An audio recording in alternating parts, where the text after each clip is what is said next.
What's going on, guys? I'm outside the theater right now to see the newest body horror film called Together. Together stars both Dave Franco and Alison Brie, and they play a couple that moves into a new home, and when they get in there, some sort of presence starts to corrupt their love, their lives, and their flesh. And that's why this movie is a body horror film. I'm very much so looking forward to this one. I'm hoping it's a really good time. I'll let you guys know what I think about Together when I get out of the theater.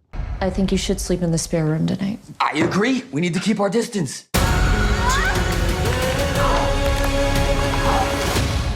And so I have seen Together, and I just want to touch on the body horror real fast because there is a bit of body horror towards the third act of this film, but it's not to the crazy levels like The Substance. It never grossed me out to the point where I was like, oh, I am so glad I didn't eat anything during this movie, because legitimately I got a Smart Water. And that was all, because I was like, if it's body horror, I don't want to be eating during it. But I could have eaten anything during that movie. It doesn't get to that level of body horror. So since I mentioned the body horror at the beginning of this film, I just figured I would touch on that real fast. Getting into my biggest positive for this movie, the way these characters are written is really well done. I loved the performances out of both Dave Franco and Alison Brie, and I loved how their characters were sort of separated. While they were a couple, they were together as a couple, they were clearly just on a different page in life. They were several years into their relationship, and so the love of their relationship had really started to die down. And so while they were going through the motions of life together, they weren't really together on anything.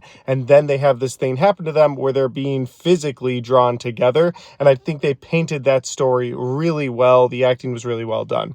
On the negative side, when you get into the third act of this film, it goes from being a movie that's taking its time, really building to something special. And then the third act really felt rushed. And that was too bad, because when they finally reveal exactly what's going on with these characters, you have very little time left with this movie, and it all just has to happen so rapidly. In fact, both of the characters are in two different places when things are revealed to you, the viewer, so that you get the whole idea of what's going on, but you get the sense that the characters in the film never really got 100% of what was going on, because that third act feels so rushed. But even with that rushed ending, I still think this is a really good movie. Definitely one of the better ones I've seen in 2025. I would highly recommend this to all horror fans out there. Go check out Together in theaters this weekend.